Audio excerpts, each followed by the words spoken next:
వాళ్ళ దగ్గరకు పోవచ్చు కదా అంటే నేను ఒకటే చెప్తా ఉన్నా. ఇప్పుడు కనీసం పేరెంట్స్ వస్తే వాళ్ళని ఎలగొడతా ఉన్నారు, ఫోన్లు లేపరు, అంటే ఎట్లా పడితే అట్లా మాట్లాడతారు.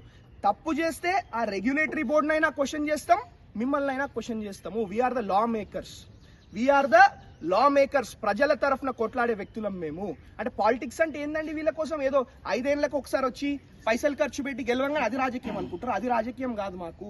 ఎప్పుడు కూడా ప్రతి క్షణం ప్రజలలో ఉంటాం, ప్రజల కోసం పోరాడతాం, విద్యార్థుల కోసం పోరాడతాం, విద్యార్థుల కోసం కొట్లాడి వాళ్ళకి మంచి విద్య వైద్యం అందే విధంగా మరి మేము పోరాడతామని చెప్పి మీ అందరికి కూడా ఇంకొకసారి తెలియజేసుకుంటా ఉన్నా.